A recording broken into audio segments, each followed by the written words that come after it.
LegalizeFreedom.com. Why are we here? Where do we come from? Where are we going? From the nature of reality to the future of humanity.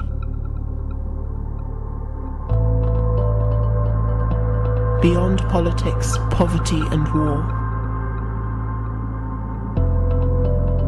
LegalizeFreedom.com.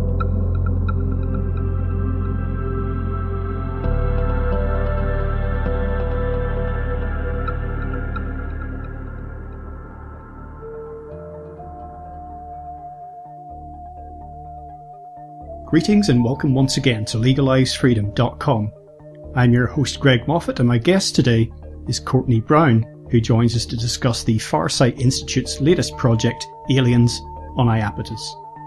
This remote viewing documentary focuses on what appears to be a huge set of structures on the surface of Iapetus, a moon of Saturn. The apparent structures are clearly visible in a photograph that was taken by the Cassini space probe that still orbits Saturn.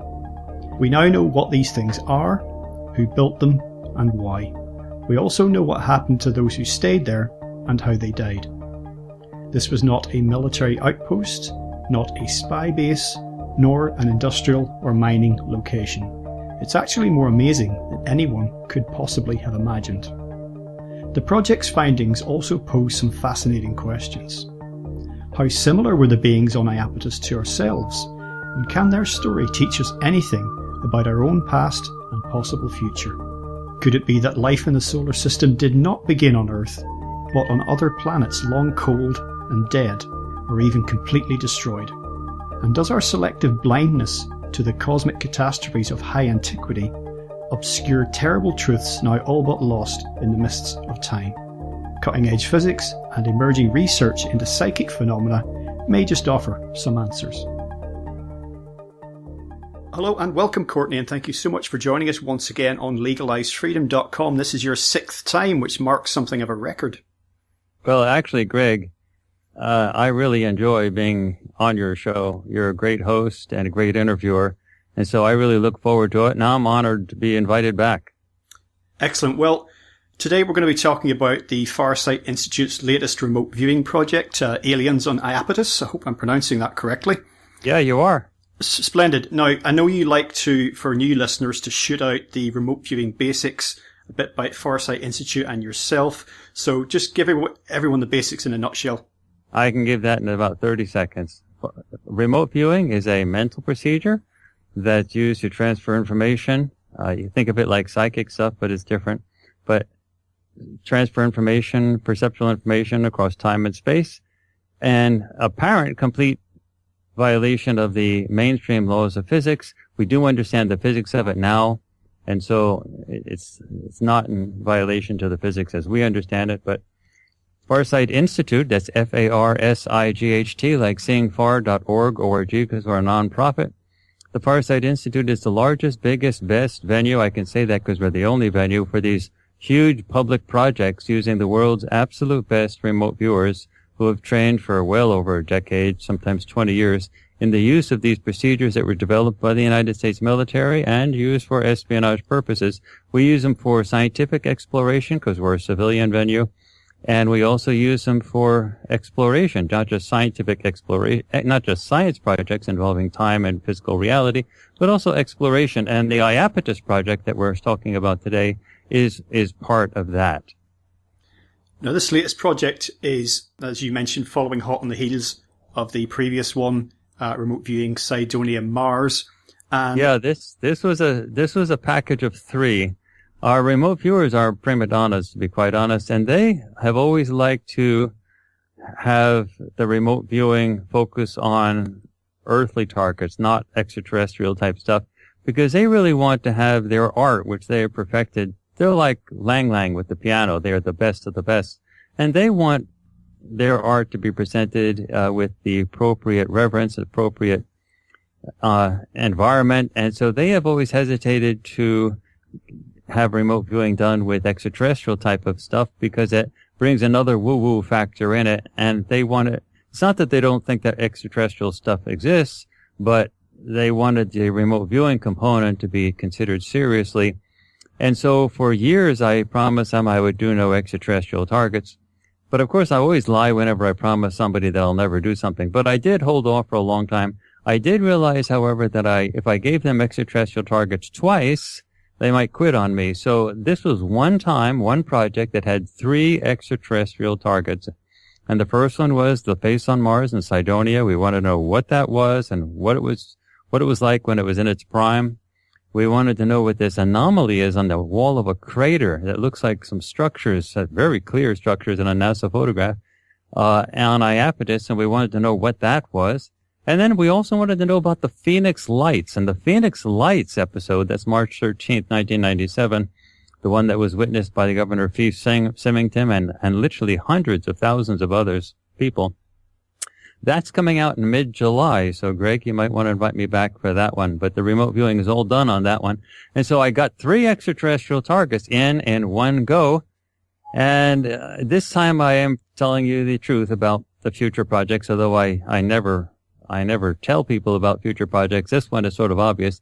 If I assign my remote viewers extraterrestrial targets again, they might quit on me. So we're going to be staying close to home, but still really exciting projects after this. So we got 3 extraterrestrial ones at a go, and this is the middle one, Iapetus. And it's really one of the most bizarre and interesting projects that exists. I had a couple of listeners grumble a bit about the fact that you said that you were quote unquote lying to the remote viewers, to Daz and Dick, about for example, the 9/11 project that you did. But I mean, to my mind, I was kind of going, well, I think in any area of science that is not particularly well established in the mainstream, I'd hesitate to even use the word lying. It's more about you don't reveal all the information at any given time. No. Because you can't, Greg, because the experiment won't work otherwise. Greg, I was lying. Let's not let those people in the audience, let them go jump in a lake and jump off a cliff. They don't know anything about how the remote viewing process works. It has to be done under totally blind conditions. And myself, as the chief investigator, has to do whatever I can possibly do to make it so that the remote viewers have absolutely no idea that something's coming. Now, with the 9/11 project, let those people in your audience that were grumbling, let them grumble. Let them hate. Let them do whatever they want. They don't know squat.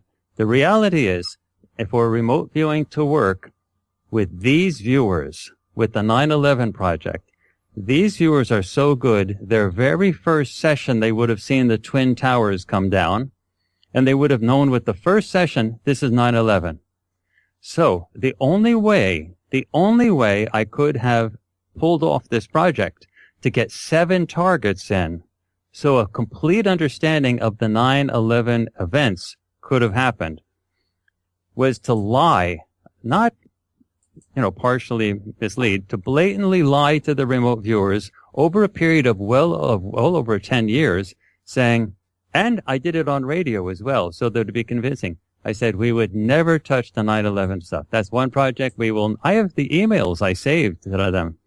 I said, we will never touch that. And it was because I did that when they actually did those targets under totally blind conditions to the absolute last target, they had no idea what the project was about. And when they finished it, and when they were going to get the target feedback, it was on a conference call using GoToMeeting, which is like Skype, between Des Smith and Dick Algar. You could see the sweat on Des Smith's forehead. Dick Algar couldn't sleep for 37 hours. They both thought maybe it was over, that they couldn't remote view anymore because they saw all this 9/11 stuff, but they knew it couldn't be 9/11 because Courtney said he'd never give that project. They thought they were finished, they were over, that they couldn't do it anymore. That level of doubt has to be there. It's not optional. It has to be there, or the remote viewing will not work, because they have to rely on raw perceptions. You cannot rely on anything coming in from the conscious mind. Blind means blind. It means no foreknowledge. And the trouble is, when the remote viewers get so good, it's hard to keep a target totally blind to them because their own perceptions are good enough. So if they can recognize some elements of a target, you might only get one session. It'll be a session where you clearly demonstrate that the remote viewing works, But that's not what you want. You want the story behind, you know that the remote viewing works. Now you want the story behind everything. And it's my job to get that story out. And I have to do whatever I can do to get that. Now, let me give you an example of Audrey Hepburn. Audrey Hepburn, the famous actress Audrey Hepburn, she was new at one point to the movie making, and she was in a movie, and she just couldn't do tears. She couldn't, it just didn't work. She needed to do a scene, but she needed to cry, and it just wasn't convincing. So what the director did, he didn't tell anybody. He didn't tell anybody there was a trick or anything. He just started to yell at Audrey Hepburn. She said, This is ridiculous. You're ridiculous. How could you ever get a job like this? I don't want to deal with you evermore. This is the most stupidest thing I've ever. You call yourself an actress, and this is the kind of crap that you're giving. Well, she thought she was being fired, and she literally just started crying. And as soon as the tears went on, he said, "Cameras, roll." Boom. And they caught it.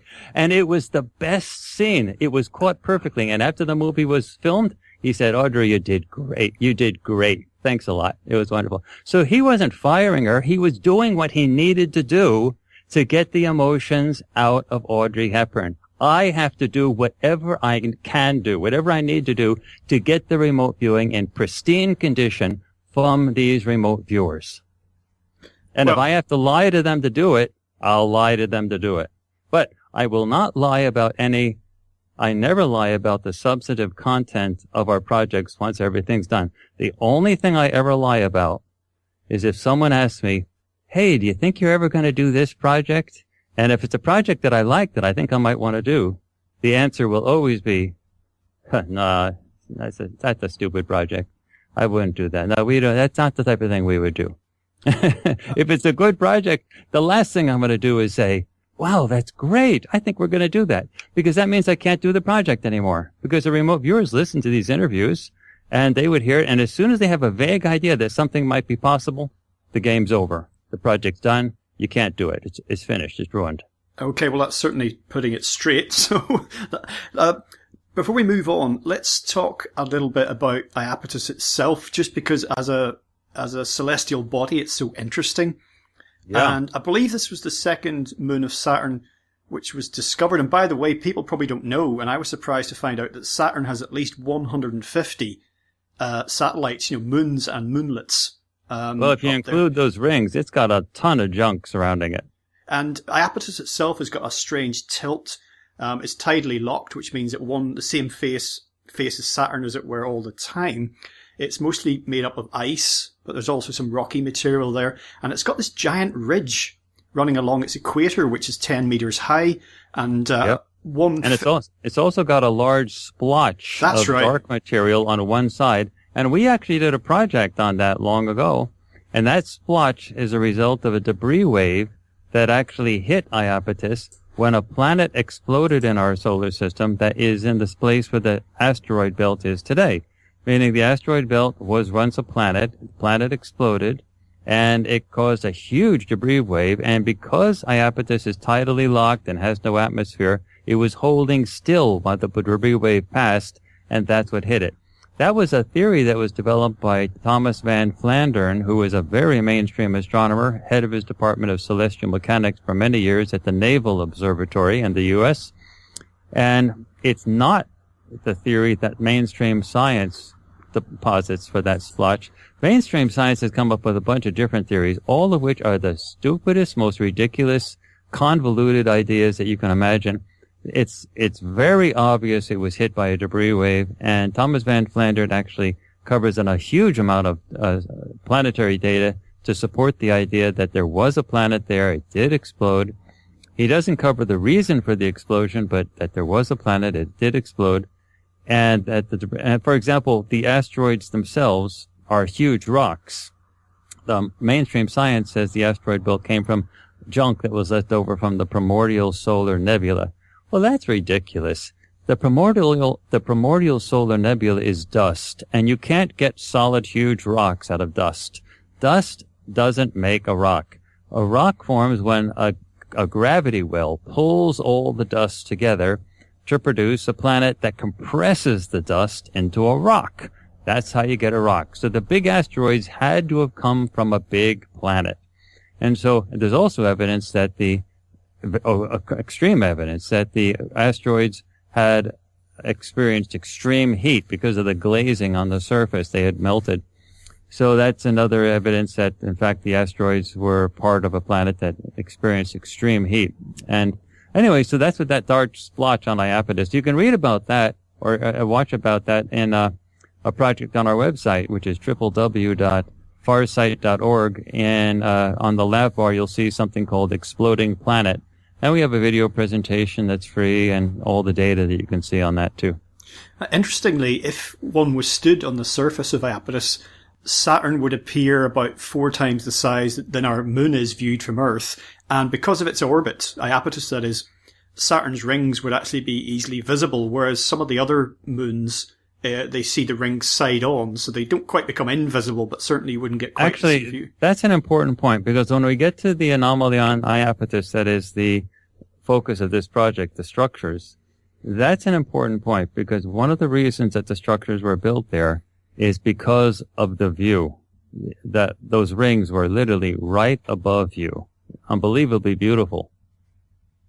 And another thing that interested me, just a little bit of trivia from pop culture, is that in Arthur C. Clarke's novel of 2001, A Space Odyssey, which came out in 1968, the astronaut Dave Bowman actually finds the enigmatic alien monolith on Iapetus, but that was changed later.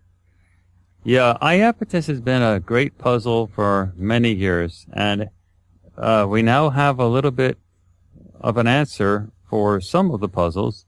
There is, in fact, has been some alien activity on Iapetus.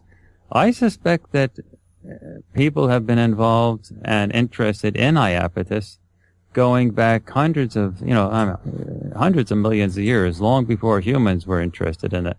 I suspect that's been an interesting place for a long time. And there's these massive impact craters on there, which are also somewhat on a couple of the other moons, Mimas and Tethys. And bizarrely enough, they resemble not so much as the Death Star out of Star Wars when viewed from a certain angle. It's just, possibly no significance whatsoever, but it's just interesting. It is an interesting thing, that ridge around the center of it, plus that crater that looks like the Death Star. It has a weird resemblance. Now, moving on to the project itself, obviously, again, produced a documentary that's now available, video on demand, also to buy. At the start of that Dick Allgaier session, a couple of things caught my interest, which are probably not unique to this project, but he talked about this briefly about this Nemo mask that he was using in his sessions, and that was rather interesting because I'd seen him use that before. But whether he didn't talk about it, I don't know. But I was very interested in what that was all about. Well, that comes out of something called neuro-linguistic programming. And what it is, it's a person's, and it's part of the HRVG methodology. And it's a face that's looking towards you, and it's got 2 eyes in it, and he divides it up into corners. And he's most interested in things that are on his right side, which is the face's left side if it's looking towards you, but it's to his right side. So he's most interested in that stuff. And this Nemo is a thing to probe, meaning he's probing the visual, the sounds, and the sort of the feel of certain things. And so if he wants to know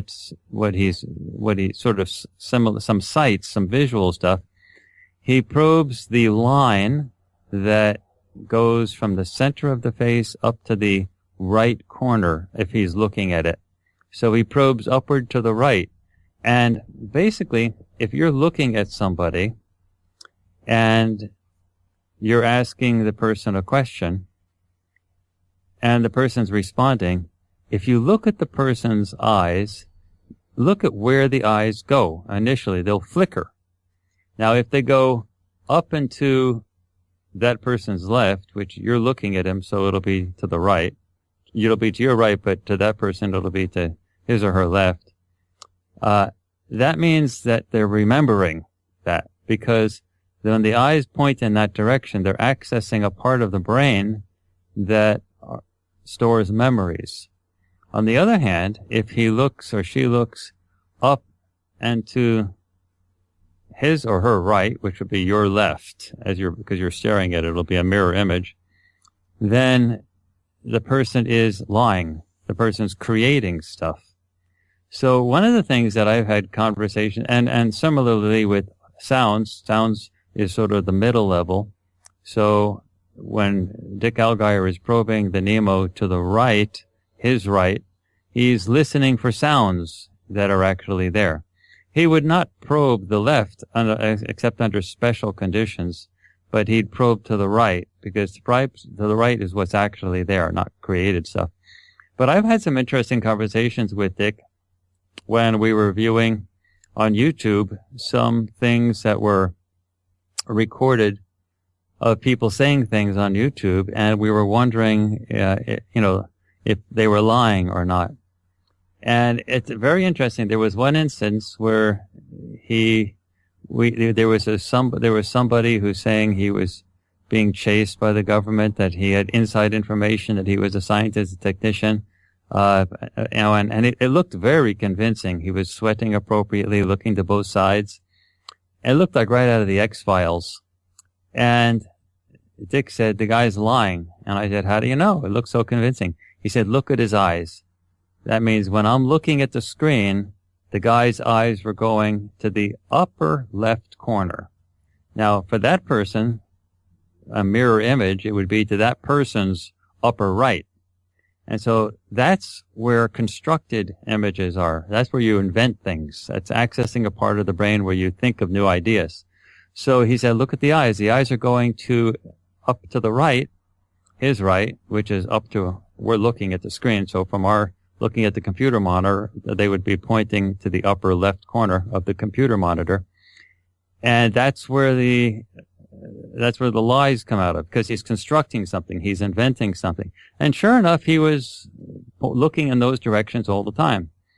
And sure enough, a week later, another video came out with the same person confessing that it was all just, it caused a huge internet storm. The ratings were really high. People were saying this XYZ about it.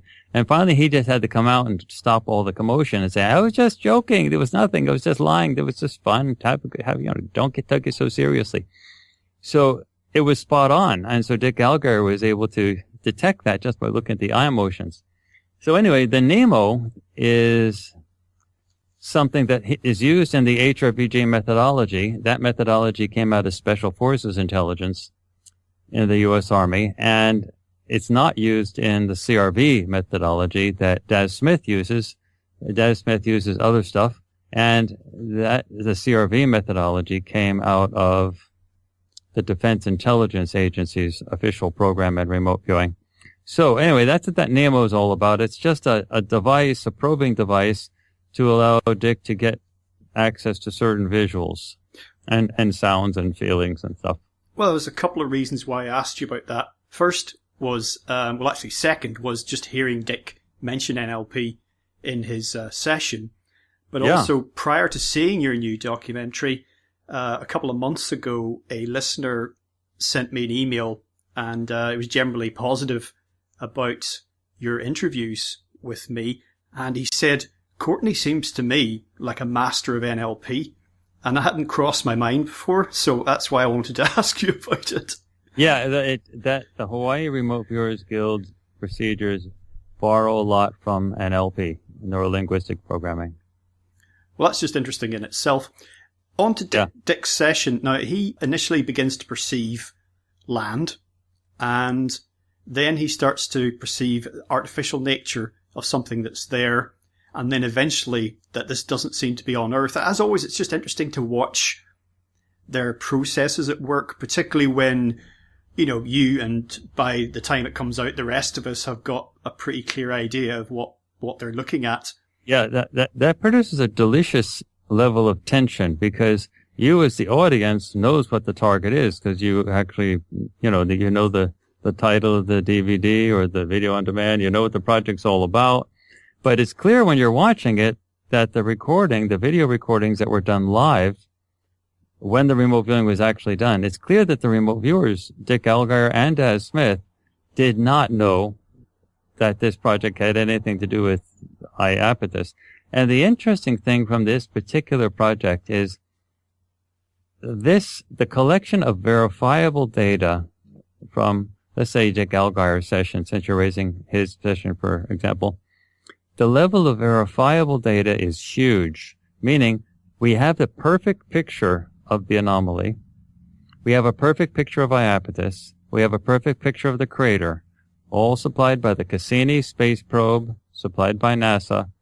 So we have a ton of verifiable stuff. We know it's a crater, a meteor crater. We know it's on an airless moon. We know it's dry, rocky, barren environment. We know all that. We know there's a lot of debris, meteor-type debris scattered all about. So the level of all that is verifiable. Now, the structures, how they were used in the past, that's new information. But if we're to believe the new information, the verifiable data have to be exact. You can't have the remote viewer say, oh, I am seeing Los Angeles, Disneyland, and then go on to describe the buildings and believe what the buildings are about. Meaning, the verifiable stuff, which is the crater, the moon, airless moon, rocky barren terrain, meteor stuff, all that has to be perfect. That's verifiable because we know that to be true. That stuff was some of the best remote viewing I've ever seen done by Dick Allgaier, for example, by anybody. He described the verifiable components of this project so perfectly. I've been doing this for a long time. My jaw dropped. He said, this is just a barren moon, a barren off-world location with the craters and meteor debris all over this stuff. And there's nothing here but land and more land. There's no vegetation, no air. And then he finally says, the only thing I can think about why I would be sent here is there seems to be this stuff in the corner of this crater over here. And I'm going to focus on that now, on the wall of the crater. I mean, he got everything perfect. Greg, I can say this. It was no better. It was no worse. In fact, it was better. It was no worse than it would have been had he been there and seen it with his own eyes. It was better than his eyes because he was able, as a remote viewer, to move into the structure, to move back and forward in time, and to get the full picture. But his description of the verifiable components would not have been even a little bit better had he been an astronaut who flew there and walked around. That's the quality of this remote viewing from these, world-class remote viewers, of which there are very few. But you have one in Britain just around the corner. So Daz Smith. So these are very rare people. They've really dedicated themselves to this art. They have extraordinary capabilities, but they are an example of what other people should strive to achieve. I always like to say it's like listening to Lang Lang play the piano. If you want to know where it's going, why people should study for years to play the piano, you listen to Lang Lang and you say, so that's what it's all about. Yeah, I'll keep practicing till I can do something similar to that. So that's what these remote viewers, Dick Allgaier and Daz Smith, are like. They're examples for other people to follow. Well, on that note, actually, just a little bit of an aside. You've mentioned in the past about, perhaps some reservations about the future of remote viewing, not in terms of where the science could take us and change our thinking, but literally in terms of the number of people doing it and where they're going to come from. Now, you point out in your book, actually, Remote Viewing, which I maintain is, pretty much the definitive book on the subject, certainly that I've ever read, that everyone has the ability to do this. And if anyone listening is interested in this is not some, far-flung thing that's restricted to a handful of, savants somewhere on the planet, that we have access to this stuff. And when you begin to understand the broader nature of reality, then it begins to make sense. Like, of course we have access to this stuff, but it's just not something that we've developed, or maybe it's something that has atrophied over a long period of time. I don't know. Well, you're absolutely correct. We all have this capability. It all boils down to dedication And passion. Those people who are passionate about something, that's what happens. You know, I was talking to my brother a little while back, and he's a movie maker in New York. And we were talking about our kids and other people's kids and things. And he was saying, he said, Courtney, you know, the thing about what the kids are going to decide to do in life is a time comes when they develop a passion for something, where something happens where it doesn't matter what you're going to do, you're going to do that. There's a level of passion that comes about. And that's what it takes for remote viewing to do well. You have to have a passion for it. So if you have a passion for it as someone who likes to see what can be done, then just watch what some of the world-class remote viewers do on video, so you can see it live on video, and it's really exciting to watch because we've really got it down to a theatrically interesting manner. And that's similar to an audience. For example, I love to go to concerts. I love to go to concerts of all types, from rock concerts to classical concerts to every type of concert. I love going to music concerts to hear the music, to hear the performers. That doesn't mean that I'm going to perform in all of these things. Sometimes I'm a passionate consumer of this stuff. And so remote viewing is like that. Some people will be passionate about doing it. Other people will be passionate about watching it because it's a participatory sport. You watch it because it's being done under live conditions. It's not like a movie where it's a script and you know it's fake. These things are done live, and when you see them pull in all of the details, all the verifiable stuff, and then they talk about the new stuff that's come out, the new stuff, the backstory, it's to die for. I mean, it is just amazing. You know, for example, there's new information coming out about the 9/11 events that we did a major project on. And I just read a news story today about one of the pilots who flew those exact planes that crashed, so-called, into the Twin Towers and the Pentagon. I mean, actually flew the exact planes, not on the day of the events, but those exact planes he had flown. And he was saying point blank, he's retiring now, but he said, the story that the government said about those planes is just baloney. Those nitwit pilots, who trained on Cessna 152s, there is no possible way they could have flown those aircraft. The aircraft themselves could not do those maneuvers. And there's no possible way that those pilots could have done that. He said, even him with like 40 years of experience flying those airplanes, he said he couldn't do it. And it's impossible that people coming out of a Cessna 152 and 172 could have done that kind of stuff. And so, you know, I mean, there's more and more information coming out that's building the case that our project on 9/11 was spot on. So, you know, we're patient. We do our projects. We walk away from them after we finish them, but don't count on us missing it. Don't count on us getting it wrong. These projects, given time, you'll find out that they will be accurate, and at some point in time, the whole world will turn in our direction and say, wow, you guys did that with remote viewing? Now let us see. Talk us about this. You knew this stuff before anybody knew this stuff. Tell us how this was done. So these interviews that we're doing here right now, Greg, are actually going to be extremely important. I'm not important. The phenomenon itself to all of mankind, that's important. So these interviews are going to be historical records for how this type of material was done, how it was discussed, how it was presented. And when that moment comes, when the world turns in our direction, these interviews are golden. Well, the whole 9/11 pilot thing was a bit, you know, I can drive a car, but a bit like strapping me into a NASCAR series race and saying, okay, off you go, you can drive. It's not really the same thing. But yeah.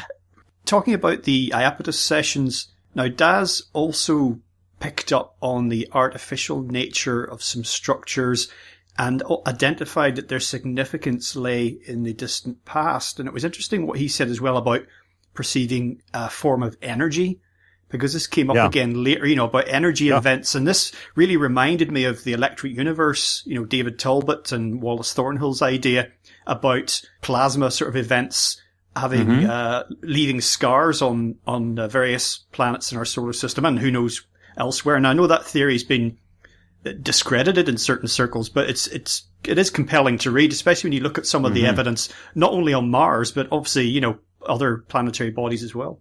Yeah, that Daz's sessions are really interesting for a couple reasons. He clearly describes the verifiable stuff, exactly right. And then he goes on to describe the structure. But he also says that the reason, when he goes back in time, he says, and he clearly identifies it as built on the wall of a meteor. So he said, there's a crater. And he said at one point there was a meteor that crashed here and produced this crater, but that the location for building these buildings here was chosen for some special purpose. It's a special spot. It's not just a random spot. And he described how both in the past and especially in the past, there was a beam of energy that would come down and hit the buildings. Now, I don't know what that was about, but it could have been a form of power generation, because you can generate power elsewhere and then beam it in as a microwave. And that's a well-known technology even today. But it could have been something else. But nonetheless, the energy was from outside going into the structures. The structures themselves are really curious, because this is now combining Dick Allgaier and Daz Smith's stuff. The structures were, when we think of an alien facility on another planet or moon, we think of a military base, a spy base, we think of an industrial complex, we think of a mining operation. This was none of that. This was a rich guy, like Warren Buffett, Bill Gates, Richard Branson, the guy who owns Virgin Airlines. This was a rich guy like those guys, but way richer, far richer than Bill Gates or Warren Buffett or Branson. And this guy obviously had access to flying technology, so he didn't use chemical rockets.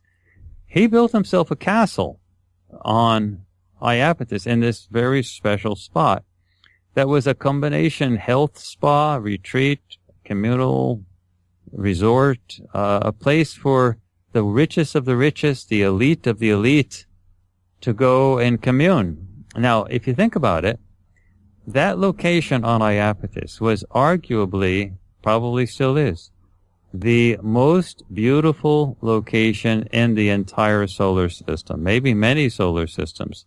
You're there on an icy, barren moon. You have this incredible palatial set of structures that's there. And right above you is Saturn, all the rings of Saturn, the huge rings right above you, and a completely unfettered star field because there's no atmosphere. It must have been the most beautiful location imaginable. And that rich guy decided to build this facility there. Now, they obviously had means of transportation, like our current UFOs and stuff like that, that could get there in like an hour or two. They obviously didn't use chemical rockets to go back and forth. So, transportation was not an issue. But the building of that was not to spy, it was not to manufacture, it was not as a military thing. It was a place to commune with nature, to be like, think of it as Zen, like a Zen communal spiritual retreat location. Now they had staff there, like helping staff, like hotel staff, but they had people there. And the anomaly itself, we have very good pictures of it. And for people who want to see the pictures, go to farsight.org, farsight.org, because we're a nonprofit, and click on the big thing that's in the front saying Iapetus, and you'll see the pictures. And the pictures themselves clearly show a set of buildings that have curved facades. There's big windows on the sides of them, and horizontal windows. And then they also have like a staircase that's on the side that turns at a right angle. I don't think it was a staircase, but it looks like stairs.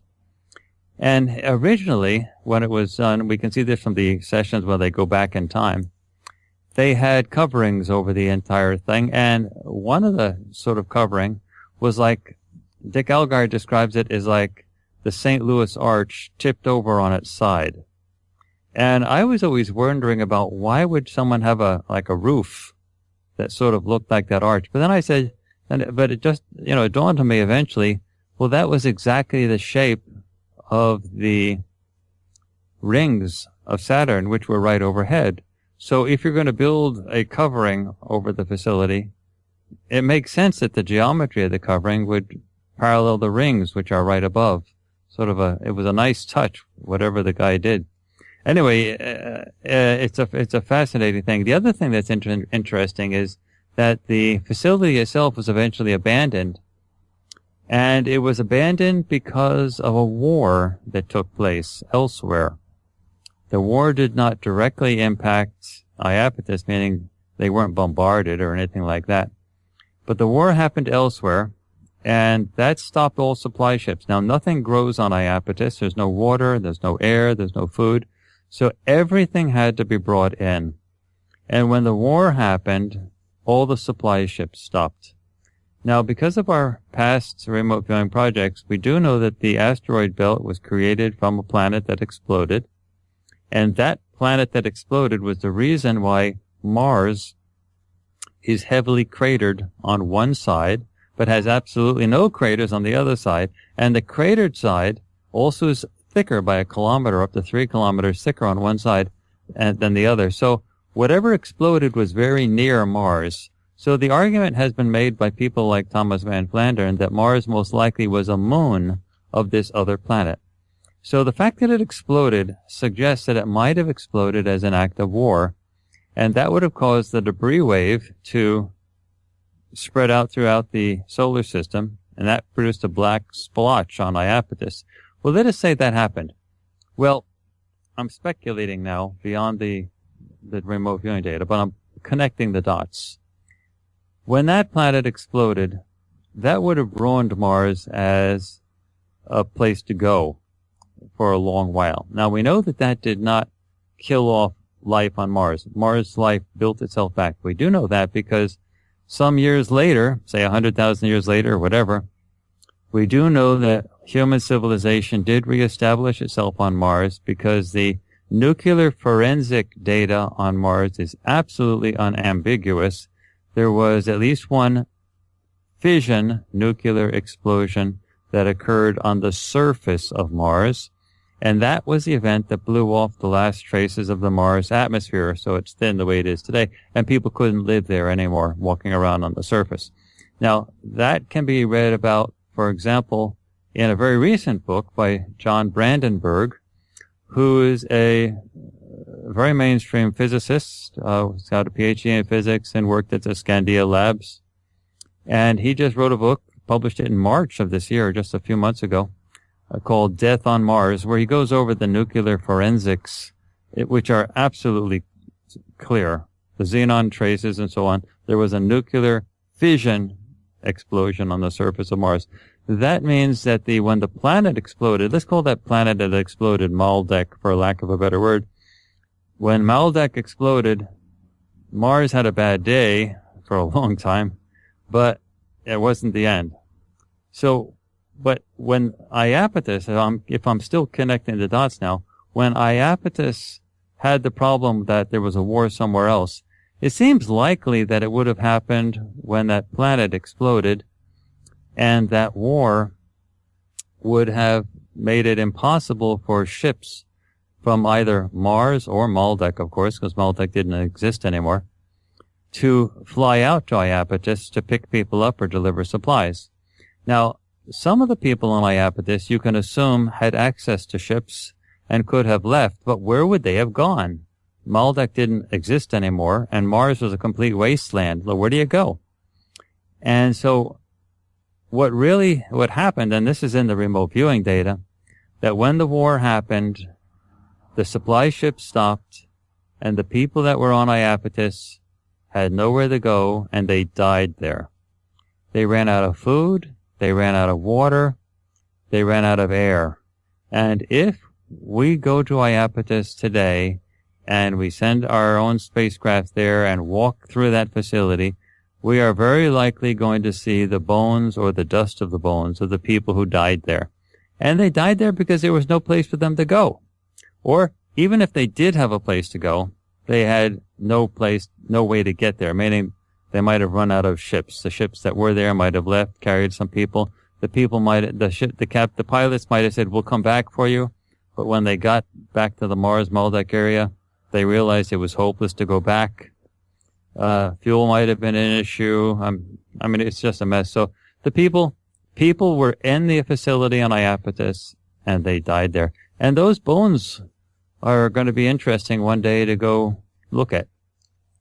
I'm just going to briefly hijack the conversation for 30 seconds because something you said reminded me of a movie that I'd like to recommend to listeners and indeed to yourself if you haven't seen it. It's called The Quiet Earth, and it's set in New Zealand, and there's a bunch of scientists, eggheads, white lab coat types, and they're messing around with the fundamental nature of reality, a little bit like what might be going on at CERN at the moment. And they trigger something called the effect, and the result of that is that almost every human being on the planet just vanishes into thin air. But towards the end of the movie, the effect is triggered again, and the closing scene shows you a beach on Earth, and the whole Earth itself has been moved through the solar system, and looming huge in the sky is Saturn. And it's been commented in movie reviews and stuff that it's just such a breathtakingly beautiful ending to the movie. Repeat the name of the movie again. The Quiet Earth.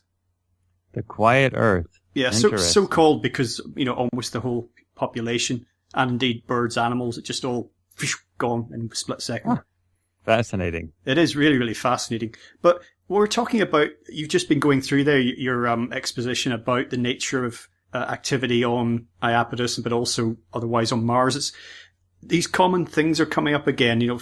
As with Mars, the situation on Iapetus, the significance of it was in the ancient past. This all happened a long time ago. Those environments now are terribly degraded from the point of view of life. People often refer to Mars as the archetypal dead planet that looks like it could well have had life at one point.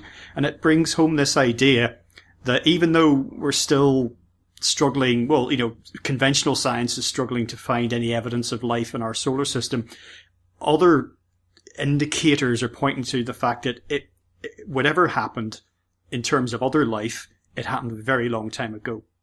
The actual dating for this has got some pretty good markers for it. Thomas van Flandern went into some of it, and he suggests that we might be looking at a window like 10 million years, which is not that long ago.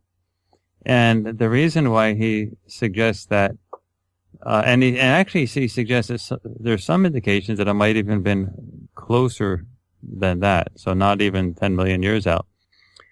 There's some debate. Some of the nuclear forensic data on Mars, people argue about sort of different dates associated with it. But there's different ways to sort of time when these events happened. For example, some of the dates go as little as 100,000 years. So, and the reason is some of the comets that are coming into the system, you can look at the periods of the comets, and some of the comets are coming in for the very first time, and it looks like they have water, so that it looks like they were part of the planet that exploded and were thrown out of the solar system. So you look at the periods of the comets that are coming in for the first time, and you can get an idea of when the explosion occurs, because you just look at how long it takes for the comet to go around its orbit to the sun just once. Anyway, I'm not a planetary scientist, but Thomas van Flandern has published a lot about that, written a nice book about it, and he does go through that dating. But it does appear that we're not talking about hundreds of millions of years ago. In terms of planetary time, a few million years, 100,000 years, a few million years, is very short. It's relatively recent. So, again, there's other ways to do the dating, and I'm not a dating expert, so I just sort of point you to those other sources where people do worry about the dating. Now, one thing that struck me, or another thing I should say that struck me, was the similarities to the Mars project that you did in terms of there being, on Iapetus, there being tunnels and some of which were underground, and there was a series of chambers, but also struck very much so, just as I was with the Mars project, about certain similarities to ancient Earth civilizations, in terms of them being hierarchical. There's a ceremonial aspect to their daily lives. Symbols are important. Some of the structures are orientated towards certain parts of the sky. It's just stuff that's coming up again and again, and it's very interesting to me. Yeah, that seems to be a common theme to that early style architecture. They seem to build buildings out of natural materials, and then they dig. They have rooms underneath those buildings.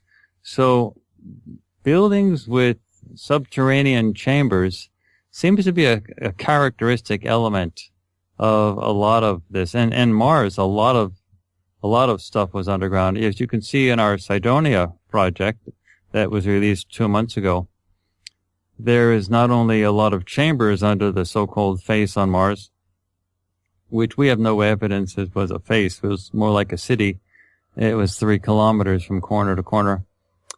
But not only is there a lot of rooms and places down there, but there's tunnels, extensive tunnels, and the tunnels extend all throughout the planet. So there's good evidence, both photographic evidence from NASA supplied pictures of tunnels that have been exposed because of erosion, as well as the remote viewing data that suggests that a primary means of transportation around the entire planet in those days was by train, underground train. We don't have any data that suggests that they used aircraft like jets.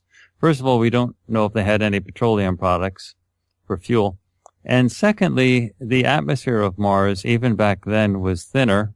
And so it would not have been as useful a medium for flying. And for example, our atmosphere on Earth is very thick. And if you're driving in a car down the street, say 70 miles an hour, well then,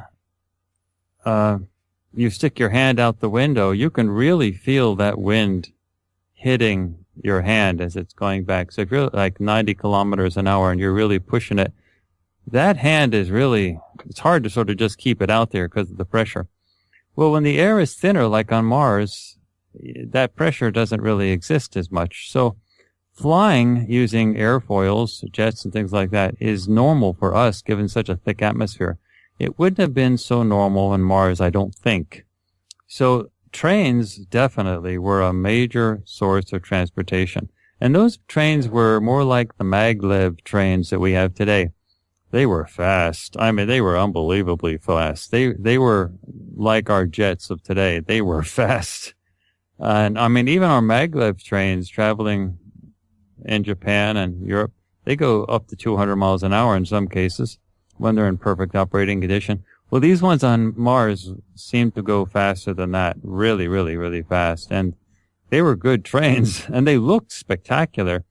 Now, the facilities on Iapetus, you can assume, probably did not have trains. We have no remote viewing data for tunnels like that extensively go throughout the planet, throughout the moon. What we see on Iapetus is just chambers underneath the surface facilities. So that's a different sort of thing. There wasn't a subway system or anything like that.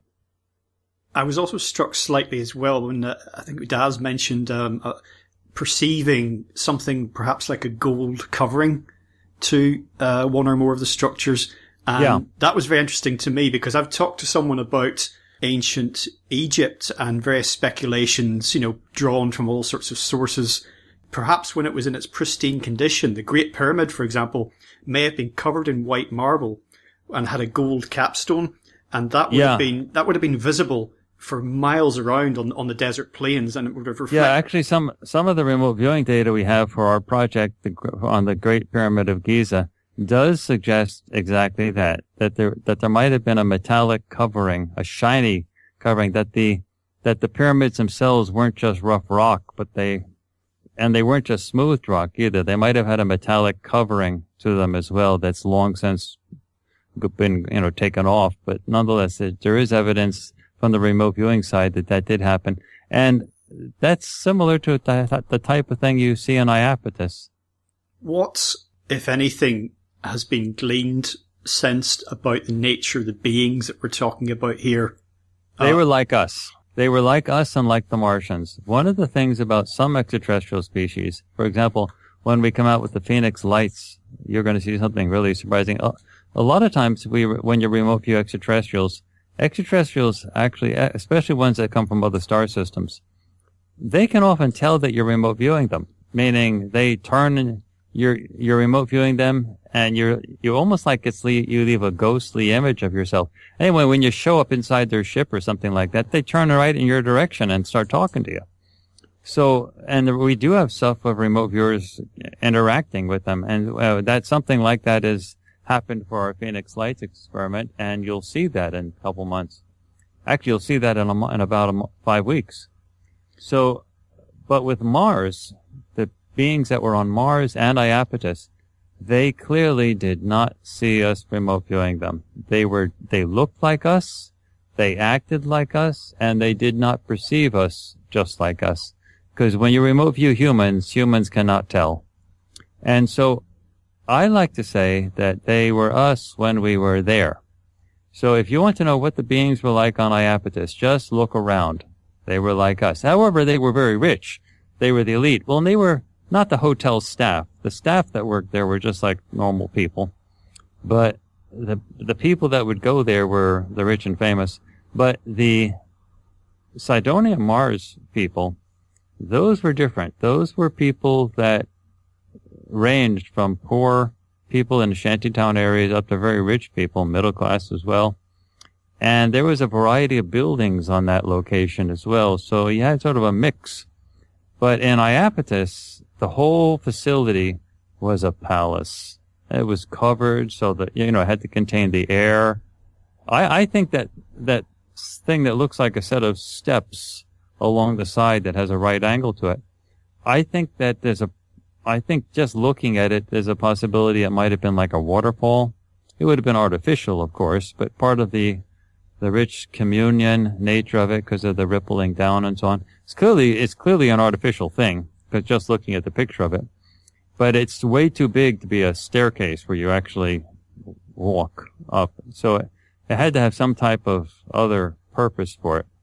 It's a fascinating project with a very unusual set of structures that were used for an extraordinary purpose that really tell us a little bit about ourselves. Because if we had a person on our planet that was rich enough to be able to do that and had the transportation capabilities to do that, he or she would probably do it. They'd build something like that. And that's what happened. Just to zoom out briefly and look at the bigger picture of all this, it just so happens that in the last few days I'd read a couple of books by Immanuel Velikovsky. Yeah. I'm thinking now in terms of the idea about, we like to think of our lives, our world on Earth as evolving, but not really fundamentally changing. We like to take the best view of it. But thinking about Velikovsky's writing, and there's lots of other people who have written in this area, we take in the idea that enormous changes can happen. Even in the ancient Earth, there's this evidence that he, for example, is drawing together about the length of the year changing, the length of days changing, the entire orientation of the planet to compare to other celestial bodies changing. And if you allow for that happening throughout the solar system, maybe over very long periods of time, and occasionally if you allow for this catastrophic change, that sets a background against which some of the things that you guys have remote viewed, it starts to fall into a context that, of course, it's just because we tend to be so narrowly focused in terms of time that we can't think about events happening over these huge, cosmic periods. That's very much what we're heading towards, an awakening where there has been huge level of activity in our own solar system over a great period of time. And we're slowly waking up to that. I want to say that we have a music video where we have different ways to try to reach out to different sectors of the public. And we have a music video that's being released this Friday. And that this music video, it's quite a racy music video. Anyway, it will it addressed some of these issues that you're talking about right now, the issues of the history of our solar system and humans waking up to the reality of the complexity of that history. Just in closing, Courtney, a sort of parting thought or a couple of thoughts here is that when we look at what cutting edge science has been telling us now for quite a time and continues to do with increasing bizarreness, it has to be said, about the nature of time, the fundamental nature of matter. And we start to put, say, remote viewing and other psi phenomena into that context, and you understand that all possible pasts are accessible, futures are in some way accessible. And this would also actually speak to issues about potential interplanetary, interstellar transport. How can that be done? We tend to think of it in terms of space shuttles and moon landings and all the rest of it. Remote viewing emphasizes how you could go anywhere, anytime, and not leave your front room. So once you factor all of that in, it puts, again, a bit like the catastrophic nature of the solar system over very long periods of time. This new perspective and new ways of looking at things opens up all those things that you're talking about and more. Yeah, we're headed towards a big wake-up call one day in the university system. As you know, I'm a university professor, but I don't teach remote viewing or anything dealing with remote viewing at the university. I'm a mathematician and I work in a social science program. But it's very clear that the traditionally understood mainstream accepted ideas of quantum mechanics and relativistic physics are really obsolete, that they're hopelessly obsolete. They work within a subset of reality, but you can maintain them as sort of paradigms that are perfect only by living in a delusional world that eliminates all other data that shows up to be opposite. So the remote viewing clearly shows you can transfer perceptual information across time and space, and information from a physicist's point of view is the same as energy, literally. Like when you destroy information, you just think of information as stuff you know. But in reality, information is organized stuff, and when you destroy information, you actually release energy in the form of heat.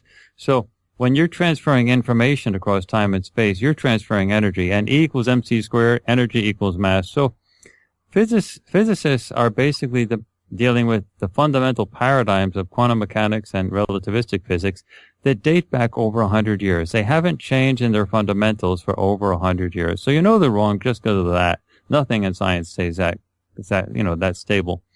There's always advancement. Now the mathematics have improved. As a mathematician, I can appreciate, the advances that have been made. For example, they have merged the Copenhagen interpretation in quantum mechanics with relativistic physics to come up with the standard model. They can do quantum computing now. They have refined things a lot, but the fundamentals haven't changed since over 100 years. So really what we're talking about is not a challenge to the mathematics, but a challenge to the interpretation of quantum mechanics and the implications to that to macro reality. So we're talking about a generalization of quantum mechanics with a new interpretation of quantum mechanics that is fundamentally tied back to a theory that was developed by Hugh Everett and published in his dissertation in 1957. He studied under John Wheeler in Princeton, and that's called the other worlds interpretation of the two-slit experiment.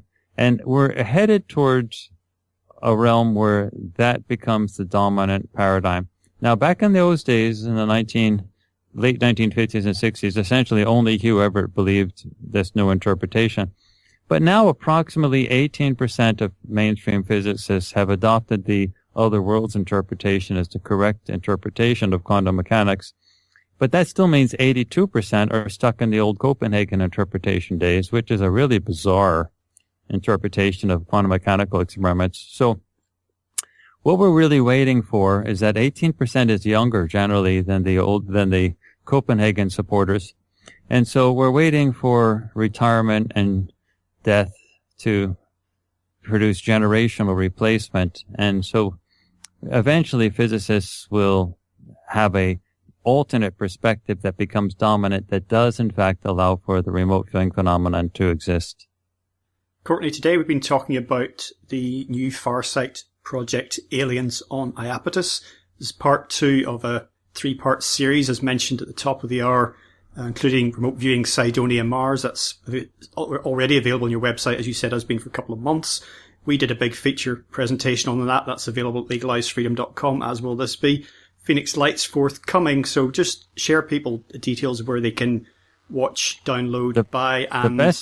The best thing to do is to go to our website at www.farsight.org. That's Farsight, like seeing far.org, O-R-G, because we're a nonprofit.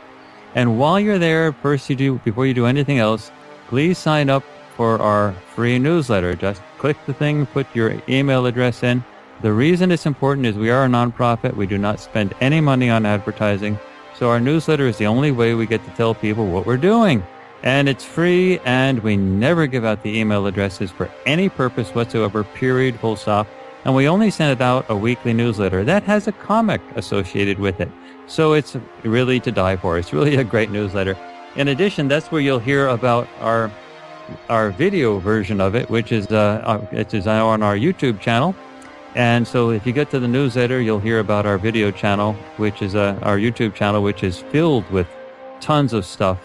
And there's, 98% of everything on the website is totally free, including instructional materials, a full, 20-plus hour YouTube course on remote viewing. And so, there's just tons of stuff at the website to go to. And then the YouTube channel is extremely filled up. And we have a music video coming out this Friday that is going to be a real shocker. Trust me, it'll be a shocker. Okay, well... Once again, Courtney, thank you so much for joining us on legalizefreedom.com. Greg, it's been my honor and pleasure, and thank you. Well, folks, that's it for another week. As ever, thank you so much for listening. If you enjoyed the show, check out the website, which is legalizefreedom.com. That's legalize-freedom.com, where you'll find an archive of programs offering alternative views on a wide range of topics, including politics and economics, energy and environment, culture, spirituality, history, and the nature of reality. You can also browse and buy a range of publications from our guests, and if you're feeling generous, make a donation to help keep the site up and running. Based on current audience numbers, if everyone who tuned in donated just 5 pence per show, that's about 8 cents US, this could become a full-time, fully funded operation, offering more and more often. During October 2014, over 50,000 of you streamed or downloaded at least one show. Total donations were £7 UK, which currently converts to about $11 US. Whether you listen, donate, or do both, I greatly appreciate your support. Until next time, I'm Greg Moffat, and you've been listening to legalizefreedom.com.